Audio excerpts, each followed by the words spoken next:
Hi, I'm Christy McDonald, and here's what's coming up this week on One Detroit. Kids heading back to class amid a surge in COVID cases. We zero in on plans for the year ahead at Detroit schools with Superintendent Dr. Nikolai Vitti. Plus, on-the-job carpentry training is helping homeowners in the Tuxedo neighborhood. And then, how police are using your social media to monitor crime. Bryce Huffman's report from Bridge, Detroit. Join me, it is all coming up this week on One Detroit. From Delta Faucets to Behr Paint, MASCO Corporation is proud to deliver products that enhance the way consumers all over the world experience and enjoy their living spaces. MASCO, serving Michigan communities since 1929. Support for this program provided by the Cynthia and Etzel Ford Fund for Journalism at Detroit Public TV, the KRESGE Foundation, Community Foundation for Southeast Michigan. The DTE Foundation is a proud sponsor of Detroit Public TV, among the state's largest foundations committed to Michigan-focused giving. We support organizations that are doing exceptional work in our state. Visit dtefoundation.com to learn more. Business Leaders for Michigan, dedicated to making Michigan a top 10 state for jobs, personal income, and a healthy economy. Also brought to you by and viewers like you.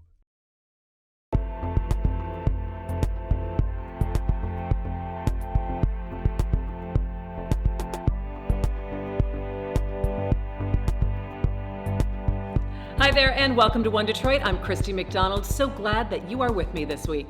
Kids are grabbing pencils, notebooks, and masks as thousands of them head back to school this next week. Surging COVID cases from the Delta variant have some districts calling for a statewide mask mandate in schools. But as of now, it's up to each district to set their own policies. The biggest goal, getting kids back in the classrooms as safely as possible. Coming up this week, Superintendent of Detroit Public Schools Community District, Dr. Nikolai Vitti, and his conversation with Stephen Henderson about the changes for the school year ahead. Also coming up on the show, we head back to the Tuxedo neighborhood on the city's west side, where the Carpenters and Millwrights Union is building a new trade school. You'll see how their summer carpentry camp is training the next generation and giving homes in the neighborhood a facelift. And then Bryce Huffman from Bridge, Detroit talks with Will Glover about his report on police using our social media to monitor crime. It is all just ahead. And we are starting with heading back to school and the different challenges districts face in setting their own COVID policies and using funding to make sure buildings are safe. Here's Stephen Henderson's conversation on American Black Journal with Detroit Schools Superintendent Dr. Nikolai Vitti. You're somebody who has said unequivocally that the best situation for kids in our district in Detroit is for them to be in school all the time. Of course, we can't necessarily mandate that at this point, but tell me how close you think we're going to be able to get, even as we see this recent surge in COVID-19 cases.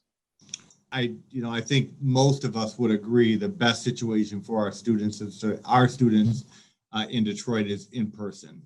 There's just a relationship connection there that can build into trust, reteaching, small group instruction, because a lot of our students are below where they should be. But obviously, anytime the infection rates are too high, then we have to suspend it. And I think, over the last year and a half, we've done that. So we've been about equity and equity of access, meaning if private schools are open and suburban school districts are open, so should we. But being very cautious and listening to medical experts when the infection rates are too high and not moving forward with in-person learning. But I'm very excited about the fall. I am worried about the rising infection rates. They're not as high in the city, in Michigan as they are, let's say, in the South right now. But at the same time, I'm excited and optimistic for a couple reasons. One, our teachers are back across the district. So every school, every classroom, every subject area, our teachers will be back in person. That was an agreement that we made with the Detroit Federation of Teachers. I'm also excited because we have additional funding. And so for the first time, in over 20 years as a, teacher, principal, chief academic officer, superintendent, always in large urban school districts, I feel like for at least 2 years, we have equitable amount of resources to address some of the wraparound challenges that we have with our students and families. So We're going to be able to go much deeper with mental health support in the fall with tier 2, tier 3 intervention. That means small group one-on-one. We're going to have a nurse at every one of our buildings. Every teacher vacancy is filled, and we've hired over 100 more teachers to reduce class size. We're going to be able to offer after-school programming in every school this fall and for the next 2 years. We're adding vans, district vans, to pick up students if they missed the initial bus. So, this year for us is a year of recovery. We have to make up on learning loss. We got to get kids back in learning in the regular process. And so that's our focus. But I feel like we can do this now in a much harder space and time, but with the resources to actually do that. The last reason why I'm optimistic and excited is that our families are ready to send their children back. Right now our polling looks at 80 to 95% of parents are ready to send their children back to school. Wow. I think our number or our percentage of students that want virtual school will always be higher than suburban districts and rural districts, and we have a separate virtual school for that. And from a COVID perspective, we're always going to be more conservative, if you will, about the safety strategies. And we've always been aligned to the CDC, always been aligned to state guidelines. So all of our students, employees, vaccinated or not, will wear masks. We're going to do the deep cleaning, 3 feet of social distance. And I think the big difference in DPSCD will be testing. All of our employees, all of our students will test, vaccinated or not. So, we can identify asymptomatic cases. We can identify outbreaks that have not been identified. And we can talk about an infection rate beyond the city rate or even the county rate, the state rate, based on actual infection rates at individual schools and districts. You've been able to fill all the vacancies in our schools. I mean, I've been around Detroit for 4 decades, 5 decades now. That has always been one of our big sort of speed bumps, is the idea that we can't attract enough teachers to get the ratios we want in classrooms and make sure that we're fully staffed. Talk about the difference that you think that makes. I've said it countless times. If we don't have a certified teacher in a classroom, we can't even talk about getting to high quality. You can have a great person who cares about the kids, a long-term sub, someone with a degree. They need to be certified, they need to be trained, and then we can start building capacity. But you can't even get off the finish line if you're not at that point. And I remember when I started as superintendent and I started to talk at that point with the HR team, and the conversation was, we'll never be fully staffed in Detroit. Right when you told me that, I realized, wrong approach, wrong expectations. We got to move in a different direction with just how you think about your job. So, part of the work was honestly revamping HR with people that believed that we should and had to be fully staffed. But then it was, pay matters. And, we can talk about climate and culture and support, and all of that does play a role. But ultimately, it is about paying people, a competitive wage. So we've gone from, about 38,000 to 51,000 for beginning teacher salaries. And it wasn't only beginning teachers, but this is what it was. We were able to recruit from Detroit charter schools and from suburban school districts, many of those teachers who grew up in Detroit and left. That was a major difference. And we've been able to retain our veteran teachers. I think it's one, recruiting, it's pay. And then once we get them in, I do think people feel more supported when they get to their school with stronger principals, more principal training. I'm also excited that we're building our own bench. And so we're taking academic interventionists, para-educators, people that have 4-year degrees that aren't certified, using master teachers that have been in the system to train them in the classroom. So we're actually thinking ahead also in building a bench so this can be sustainable, as we know our most veteran teachers will probably start to retire in the next 3 to 4 years. So we'll be well positioned to actually build our own people that know our kids, been in the classroom, know the challenges and the opportunities.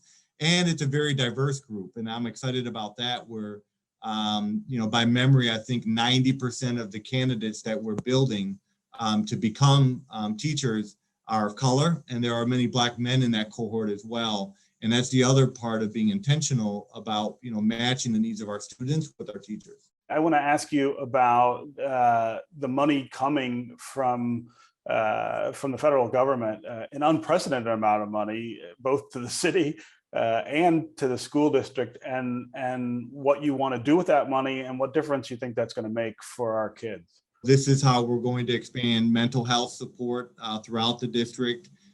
We expanded summer school this past summer and the upcoming summer.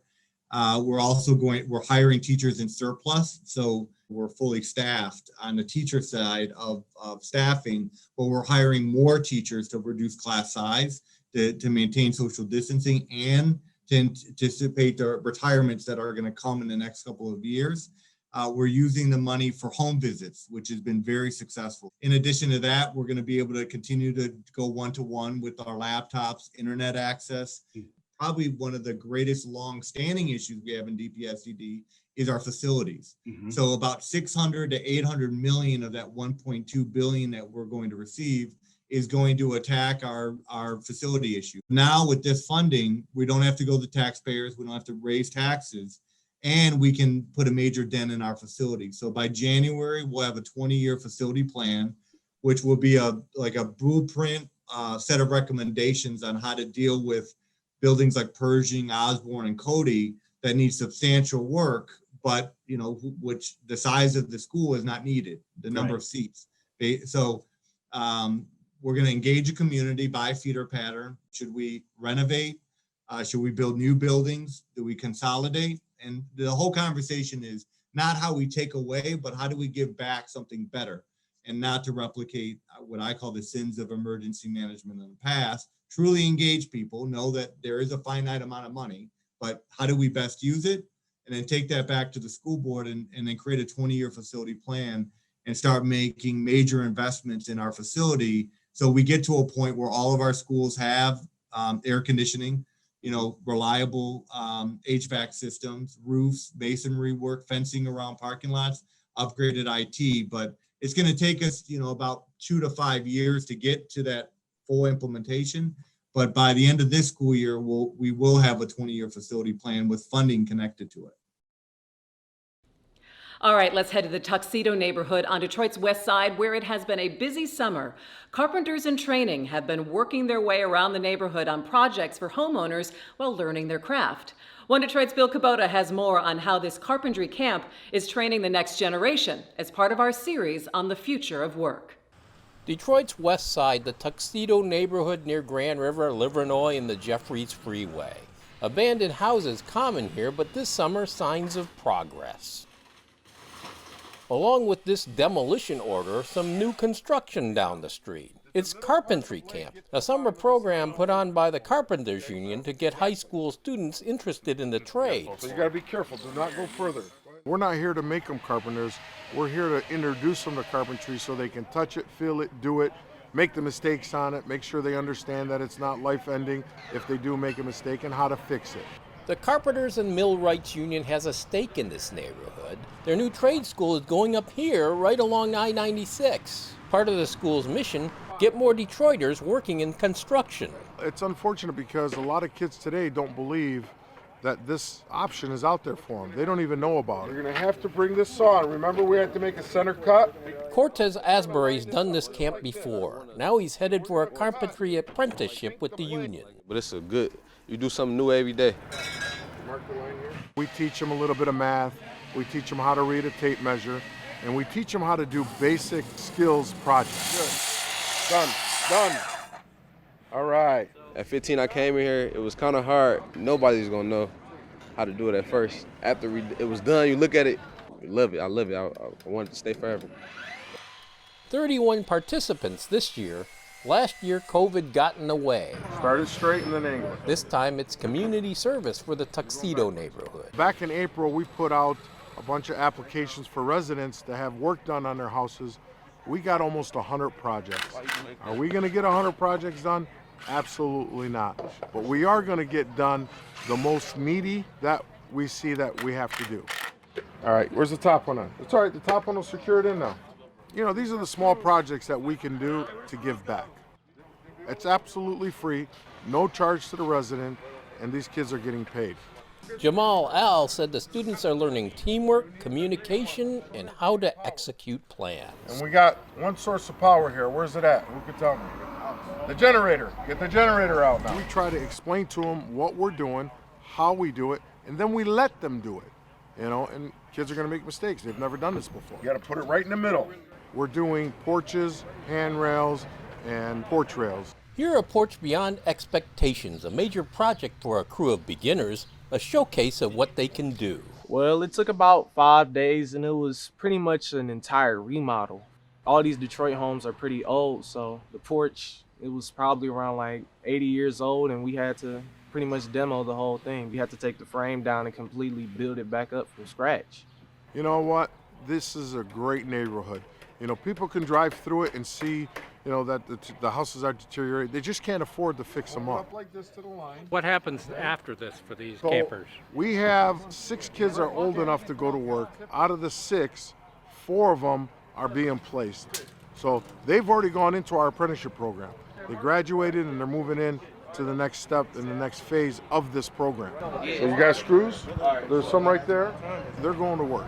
They're getting jobs. Is this career for you or what? I feel like it's a journey for me. I'm gonna do this forever. We teach them about the money. We teach them about the benefits.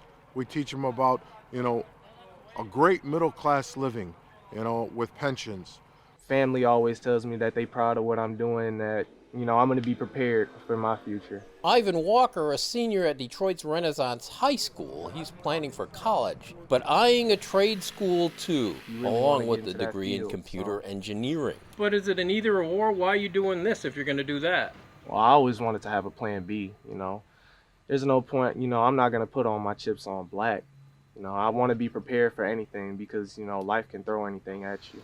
Mahmoud El Jamali, he's a former camper, now helping out, an architecture student at the University of Detroit Mercy. I'm going to college, but I still want to do this. Like, I love this stuff. I wouldn't be able to do 50 years of just blueprint making. I'm a hands-on guy. And after my 4 years in college architecture, I'm most likely going to come into the union, do my 4 years there, and have the skills of a carpenter, an experienced carpenter, and be an architect. This is just our organization. You know, there's 17 other crafts just like us, you know, in the trades that are out there, and we're trying to push for kids to understand what the trades are. I've always wanted to help rebuild Detroit. It's going to be a long process to really get these houses back in the shape that they should be, but it can definitely happen. The Future of Work is a 3-part series exploring the impact that workers, employers, educators, and communities are experiencing. And it's launching on PBS Primetime on September 1st. All right, turning now to an interesting report from our partners at Bridge Detroit on how police use our social media to monitor crime. When we think about technology and policing, facial recognition technology often dominates the conversation. But Detroit police also turn to social media to use images in conjunction with that technology. One Detroit's Will Glover met up with Bridge Detroit reporter Bryce Huffman to talk about the privacy and legal concerns with this kind of surveillance. So the way I started looking into the whole social media angle was I was at a press conference back in June when they were talking about the drag racing and drifting, and Interim Chief White mentioned that they have about 150 intel specialists who monitor social media. And I was like, oh, that's a big number of people. You know, 150 right. is that's not a small number of people to be monitoring social media. And then I started going through these facial recognition reports that they send to the Board of Police Commissioners every week. And there's a section on the report every week that says source of probe image. Basically, the way facial recognition works, they take a picture of someone and they run it through their system to see if it matches with camera footage or any other photo that, you know, they can match to this person. There was some stuff they were really transparent about, right? Like, obviously they want to ensure that people know they're not trying to infringe on First Amendment rights. They wanted to know, hey, we're using this tool mostly for violent crimes, Part 1 violent crimes. But aside from that, like, there's still a lot of unknown. There's stuff that they weren't willing to be transparent about because, in their words, it might hurt their practice of law enforcement if, if the criminals that they're monitoring know how they're being monitored, it might tip them off. Do they have a way to show that, like, because we're monitoring people's social media, we were able to stop this crime or solve this crime? Is there anything that supports that? The short answer is we don't know. Part of it is because when I asked for a number of arrests where social media were used in the investigation, they didn't have that number on hand. Do law enforcement agencies get any sort of special treatment from social media companies, or does this tool kind of lose its usefulness if I simply set all of my social media accounts to private? Would they have to send me a friend request in order to, look through my social media? To my knowledge, they only look at what's publicly available. Now, if your account is private, I do believe there is a way. I think there are ways around that, but I don't know to what extent DPD would ever feel the need to use that, because at that point, they're using other tools to investigate you other than what you post online. Who are the people who are looking through everybody's social media? That's a good question. I don't have the number breakdown as far as how many are civilians and how many are officers, but the unit does comprise both. There are sworn officers, obviously, who are looking into this, and I would imagine they probably have more investigatory backgrounds. But then there's civilian members of that unit who, for them, they're not cops. They work with the department, obviously, but they're not going to be able to pull someone over for a traffic violation. They don't have a gun and badge, basically. So are these people who are looking at the social media of, I'm assuming primarily Detroit residents and things like that, are they from the city of Detroit? Are they a part of the communities that they're surveilling? Is that? We don't know that. And that's one of the many challenges when it comes to thinking about social media in policing. I actually talked to Desmond Patton, who has studied the impact of social media in policing in cities like Detroit and Chicago. And one of the things he was telling me is that a lot of the investigators who are looking through social media, they don't have the necessary context to really understand just the lingo and the slang and the terminology that young Black and brown people use on their social media.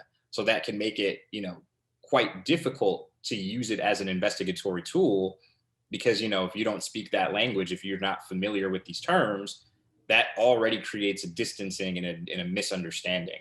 Is there any legal recourse for someone who might be involved with something like this? So right now, like I said, when I talked to Eric Williams at the Detroit Justice Center, he said there isn't any sort of legal maneuver that can help you not be monitored at this point. I think the phrase he said was the law hasn't caught up to the technology yet. Until they make a mistake and arrest the wrong person, and that might have happened already, we don't know. But until that sort of thing becomes public, there's no legal recourse for someone at that point. For more stories from Bridge Detroit and all that we are working on, head to onedetroitpbs.org for more. That's going to do it for us. Thanks so much for being with me. Have a great weekend, and I'll see you next week. Take care.